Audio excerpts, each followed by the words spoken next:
Hello, in this video I'm going to be talking about a theory of how the pyramids were built, and actually more specifically why the pyramids were built, more so than how the pyramids were built. Now you might be wondering why I'm showing you a picture of a giant trash heap, a mound of trash. And it's very clear that it has the overall shape of a very misshapen pyramid. It's has a larger width closer to the bottom, and it narrows down as it reaches a higher level.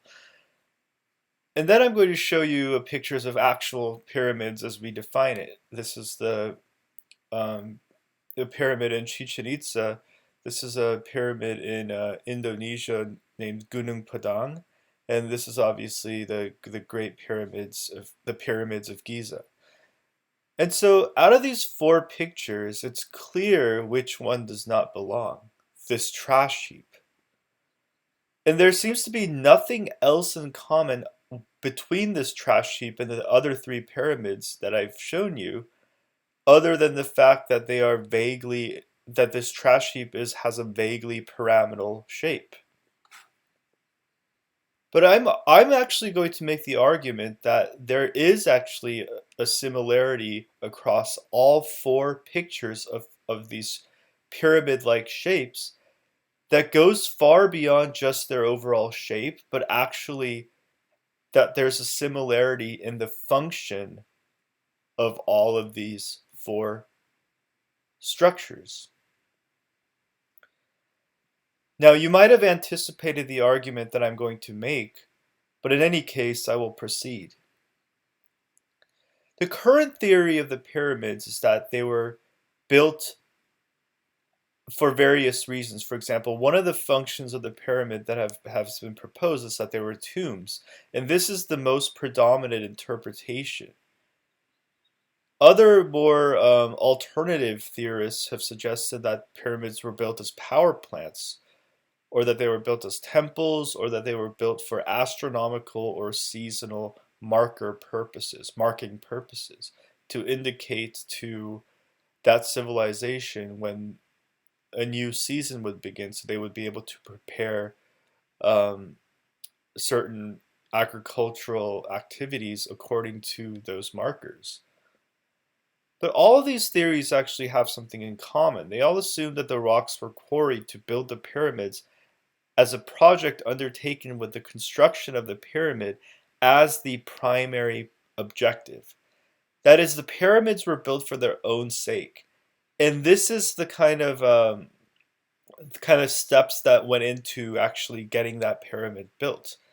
First, the decision was made in the mind of some official or architect to build a pyramid, and for the primary purpose of building the pyramid, and only then were the stones quarried to actually build it. So, in this view, in this interpretation, which has been accepted and assumed really without question, the building of the pyramid is this primary self-contained objective that really has nothing much to do with anything else in society. The pyramid was the goal, and the pyramid was built to achieve that goal. But what if this assumption is not just a little bit wrong, but completely wrong? What if pyramids were just the byproduct of some other process? That is, the pyramid wasn't built just for its own sake, but it was built as a secondary process, a secondary byproduct of some other primary process. Now, what could this primary process be? In my previous video, I talked about how Atlantis carved out enormous amounts of rock while building their city, constructing the various irrigation projects such as canals, and the ditch that collected the waters that fell on the mountains and collected them into a ditch. And also, Atlantis undertook extensive activities in mining metals and ores throughout their entire island. And I hinted in the previous video that that work was aided by the use of explosive technology.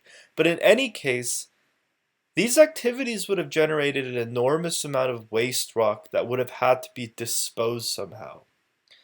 And so my theory is that what if pyramids are nothing more than the landfills of ancient civilizations, specifically Atlantis, and quite literally these trash heaps where waste rock generated from other economic activities was put to use. And that's going back to the picture of the trash mound that I showed you earlier. What if a pyramid is just a trash mound, except that the trash is replaced with rock? And so that's an idea that I had because it would be the ultimate irony if we are looking at these pyramids and we are thinking of them as these architectural marvels, which they certainly are, but that their original purpose wasn't to actually create it for its own sake, for the purpose of creating art, but that its initial original motivating purpose was to eliminate all of this waste rock and this refuse that had accumulated from other primary economic activities. In other words, these pyramids were just giant recycling projects or cleanup projects that would prevent the earth from being littered with excess rock generated from these primary activities, for example, mining and civil engineering, that would otherwise disfigure and mar the landscape. And so, looking at it from a kind of modern economics point of view, the profits that would have been generated by the mining and the civil engineering projects would have paid for the cleanup projects. That is, these cleanup projects were just a cost of doing business that could have been imposed by the government to eliminate so-called negative externalities that would have been caused and would have just littered the landscape and created a whole ugly mess for everybody. And so the idea ultimately comes back to who paid for this, right? Because it costs money to build a pyramid, and however wealthy a society is, there's never enough money to go around. Isn't that always true? We are always, there's never enough money to just waste on building a pyramid. But the idea is that, for example, Atlantis had this enormous wealth in mineral resources, and mining those mineral resources would have been incredibly and extremely profitable, and that these businesses would have been able to generate a surplus that would have the allowed the funds to be allocated to building the pyramid. And that's the alternative explanation as to thinking that society as a whole paid for this project, that it was like a collective endeavor of all of society versus something that a business that was actually generating a huge amount of profits actually paid for. And that's how works of art, that's who really pays for works of art that are really not useful and don't have an economic